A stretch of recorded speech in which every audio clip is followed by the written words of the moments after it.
అందరికీ నమస్కారం. సమ్మక్క సారలమ్మ అసలు కథ ఏంటి? కుంకుమ భరిణలను ఎందుకంతగా కొలుస్తున్నారు? ఈ పూర్తి వివరాలు తెలుసుకునే ముందు అందరూ కూడా తప్పక like, comment, share and subscribe.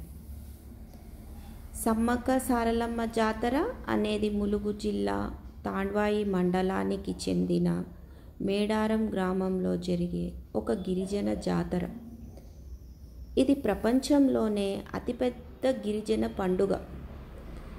ఈ జాతర తెలంగాణ రాష్ట్ర పండుగగా గుర్తింపు పొందింది.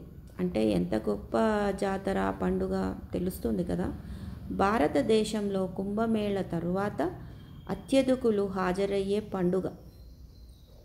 అసలు అక్కడికి వెళ్ళడం, అమ్మవారిని దర్శించుకోవడం అన్నది చాలా టైం తీసుకొని కొంచెం శ్రమనే అయినా కూడా తరలి వస్తున్నారు అంటే అక్కడ ఉన్న గొప్పదనం, అది ఆ జాతర గొప్పదనం. మేడారం జాతర ప్రపంచంలోనే అతిపెద్ద గిరిజన జాతరగా కీర్తి గడించింది. ఇక్కడి వనదేవతలను దర్శించుకునేందుకు భక్తులు ఎక్కడెక్కడి నుంచో తరలి వస్తుంటారు. అందుకుగాను తెలంగాణ రాష్ట్రం ఏర్పడ్డాక మేడారం జాతరను ప్రభుత్వం రాష్ట్ర పండుగగా గుర్తించింది. ఇక్కడ నేను చెప్పే ఈ విషయాలు, ఇప్పటివరకు చెప్పిన విషయాలు చాలామందికి తెలుసు, కానీ తెలియని వాళ్ళ కోసం చెప్పాలని నా ఈ చిన్న ప్రయత్నం. అందుకే ఒక చిన్న వీడియో రూపంలో చేశానన్నమాట. మీకు నచ్చినట్లయితే తప్పక like, comment, share and subscribe. అయితే మేడారానికి ఇంతటి ప్రాశస్త్యం ఎందుకు దక్కింది? ఇక్కడ వనదేవతలుగా కొలిచే సమ్మక్క సారలమ్మ అసలు ఎవరు? జంపన్న వాగు ప్రాముఖ్యం ఏమిటి?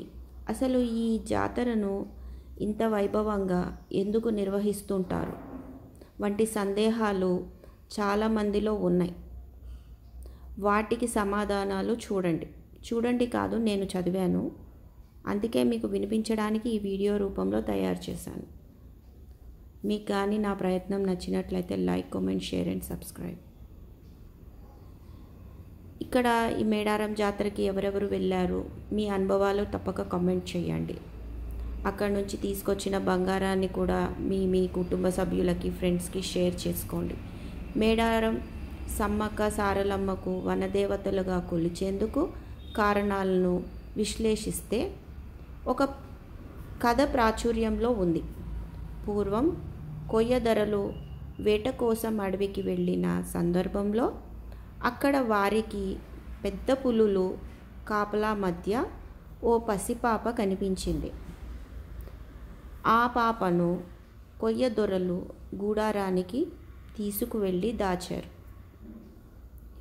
పాప గూడానికి వచ్చినప్పటి నుంచి అన్ని శుభాలే జరగడంతో కొండ దేవతే ఆ రూపంలో ఉందని నమ్ముతారు. వాళ్ళందరి నమ్మకం పెరుగుతూ వచ్చిందనమాట. ఆ చిన్న పాపని వాళ్ళ గూడారానికి తీసుకురాగానే వాళ్ళకంతా శుభం జరుగుతుంది, మంచి జరుగుతుంది, వాళ్ళ జీవితాల్లో ఎంతో ఆనందంగా ఉంటున్నారు, అంతా బాగుందనేసి అమ్మవారే వాళ్ళ ఆ రూపంలో వచ్చిందని పూర్తిగా నమ్మడం మొదలెట్టారు. మాఘశుద్ధి పౌర్ణమి రోజు ఆ పాపకు సమ్మక్క అని నామకరణం చేశారు. సమ్మక్కను ఆ ప్రాంతపు కొయ్యి చక్రవర్తి మేడరాజు పెంచి పెద్ద చేశాడు. క్రీస్తు శకం 1260 నుంచి 1320 కాలంలో, అంటే కాకతీయుల ఏలుబడిలో ఇప్పటి జగిత్యాల జిల్లా ప్రాంతంలోని పోలవాసను గిరిజన దొర మేడరాజు పాలిస్తూ ఉండేవాడు.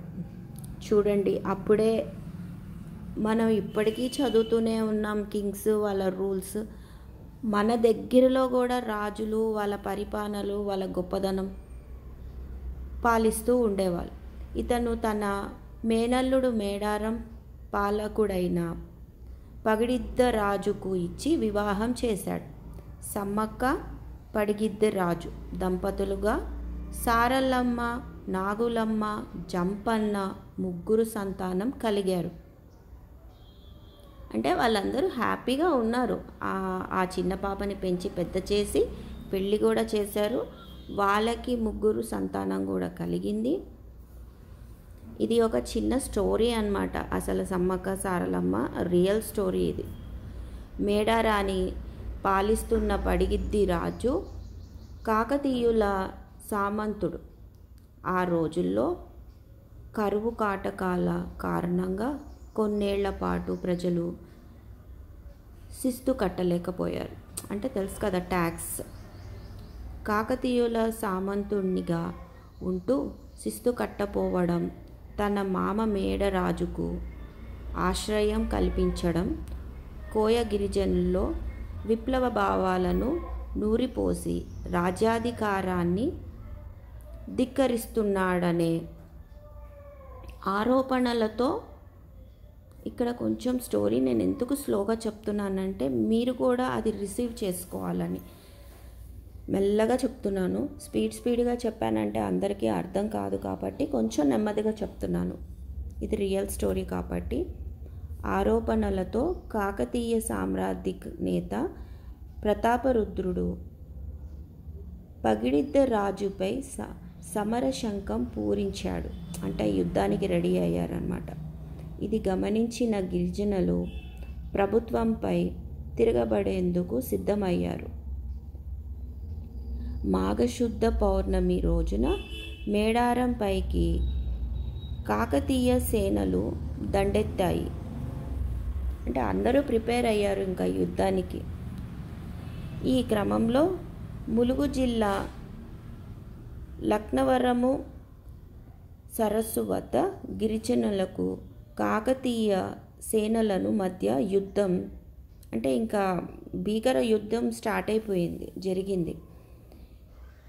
ఇక ఏంటంటే ఎవరు గెలిస్తే వాళ్ళలో వస్తున్న ఆవేదన, ఉక్రోషము, అవమానాలు ఇవన్నీ బయటపడి వాళ్ళు అప్పుడు దాకా సంతోషంగా ఉన్నా ఇంకా తప్పని పరిస్థితుల్లో గొడవలు పడడం మొదలెట్టారనమాట. సాంప్రదాయ ఆయుధాలతో పడిగిద్ద రాజు, సారలమ్మ, నాగులమ్మ, జంపన్న, గోవిందరాజులు, పాప వాళ్ళ ఎంటైర్ ఫ్యామిలీ అన్నమాట. వాళ్ళ ఎంటైర్ ఫ్యామిలీ సమ్మక్క పడిగిద్ద రాజు అల్లుడు విరోచితంగా పోరాటం చేశారు. కానీ కాకతీయ సేనల దాటికి తట్టుకోలేక మేడరాజు, పడిగిద్ద రాజు, సారలమ్మ, నాగులమ్మ, గోవిందరాజులు అంటే వీళ్ళు ఒకవైపు అయిపోయారు, కాకతీయ రాజ్యం అంతా ఒకవైపు అయిపోయింది. పాపం వీళ్ళు పోరాడి వాళ్ళు ఆ యుద్ధంలో మరణించారన్నమాట. వారి మరణం వార్త విన్న జంపన్న అవమానాన్ని తట్టుకోలేక అక్కడి సంపెంగ వాగులో దూకి ఆత్మహత్య చేసుకున్నాడు. ఇంకా ఏమీ చేయలేని పరిస్థితుల్లో ఆ ఊరిని కాపాడలేనేమో అనే అవమానంతో తనని తానే ఇంకా ఆ వాగులో పడిపోయి ఆత్మహత్య చేసుకున్నాడు. ఇదేం పిరికితనం అని కాదు, ఇంకా ఏమీ చేయలేని హెల్ప్లెస్ సిచ్యువేషన్. అప్పటి నుంచి సంపెంగ వాగును జంపన్న వాగుగా పిలుస్తున్నారు. ఆయన తనని తాను అక్కడ ప్రాణాలు అర్పించాడు కాబట్టి సంపెంగ కాస్త జంపన్న వాగుగా మారింది. చరిత్రకారులు చెబుతున్నారు. తన కుటుంబం మరణించిందన్న వార్త విన్న సమ్మక్క యుద్ధ రంగానికి వచ్చి, ఇప్పుడు సమ్మక్క ప్రవేశించిందన్నమాట. కాకతీయ సైనికులపై విరుచుకుపడింది.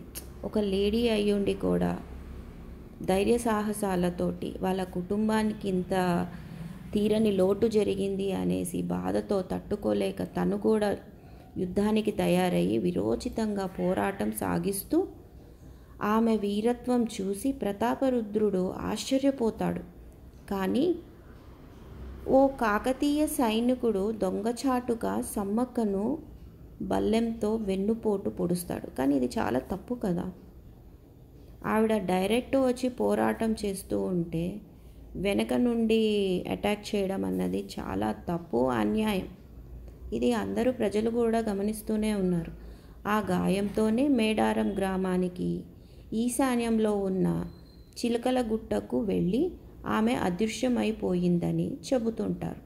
అంటే ఆ బల్లెం గుచ్చుకున్న తర్వాత అటువైపుగా వెళ్ళి ఆ గుట్ట వైపున అదృశ్యమైందని నమ్ముతారంట. అంటే ఆవిడ ఇంకా కనపడలేదు వీళ్ళకి. ఆ తర్వాత చెట్టు కింద ఓ పుట్ట దగ్గర ఓ కుంకుమ భరిణ కనిపించిందంట. అంటే తను అక్కడ మాయమైపోయింది. ఈ ప్రజలు కూడా వెళ్ళి వెతకగా అక్కడ కుంకుమ భరిణ కనపడిందంట. ఆ తర్వాత తప్పు తెలుసుకున్న ప్రతాపరుద్రుడు సమ్మక్క భక్తుడిగా మారిపోతాడు. అంటే వాళ్ళ గ్రామం కోసం, ప్రజల కోసం, కుటుంబం ఎంత త్యాగం చేసింది, మా వల్ల పొరపాటు జరిగిందని ఆవిడ భక్తుడిగా మారాడనమాట. కొంతకాలానికి ప్రతాపరుద్రుడు కోయరాజులు కట్టాల్సిన కప్పాన్ని రద్దు చేసి సమ్మక్క భక్తుడై కానుకలు సమర్పించాడు. అదేదో ముందే చేస్తే బాగుండేదేమో, కానీ ఇలాంటిది ఒకటి జరిగి వాళ్ళని ఇప్పటి వరకు కొలుస్తున్నారంటే అదేం మామూలు విషయం కాదు కదా. 2 ఏళ్లకోసారి జాతర నిర్వహించాలని ఆదేశాలు జారీ చేశాడు. ఈ సమ్మక్క సారలమ్మ జాతర అలా మొదలైందనే కథ విస్తృతంగా ప్రచారంలో ఉంది. కుంకుమ భరిణలనే సమ్మక్కగా భావించి అప్పటి నుంచి 2 ఏళ్లకొక్కసారి మాఘశుద్ధ పౌర్ణమి రోజున, సో ప్రతి 2 సంవత్సరాలకి మాత్రం చాలా గొప్ప జాతరగా దీన్ని బాగా జరుపుకుంటారు. ఎక్కడెక్కడి నుంచో భక్తులు కూడా తరలి వస్తూ ఉంటారనమాట. అంటే వాళ్ళు వస్తున్నారు, మనల్ని బ్లెస్ చేస్తున్నారు అని. ఎందుకంటే వాళ్ళు మంచితనంతో ఆ ఫైట్ చేశారు కాబట్టి సమ్మక్క సారలమ్మ జాతరను భక్తి శ్రద్ధలతో జరుపుకునే సాంప్రదాయం ఏర్పడింది. సో ఇది ఇప్పటి విషయం కాదు, ఎప్పటి నుంచో 2 సంవత్సరాలకి జరుపుకుంటూనే ఉన్నారు. ఉమ్మడి వరంగల్ జిల్లాలోని ములుగు కేంద్రం నుంచి 44 కిలోమీటర్ల దూరంలో తాండ్వాయి మండలంలో మారుమూల అటవీ ప్రాంతంలో మేడారం గ్రామం ఉంది. కానీ చూసారా, వీళ్ళ గొప్పతనాన్ని ప్రపంచమంతటా ఎంత మారుమ్రోగిపోయిందంటే ఎక్కడెక్కడి నుంచో వచ్చి దర్శించుకుంటున్నారు. అది వాళ్ళ గొప్పతనం.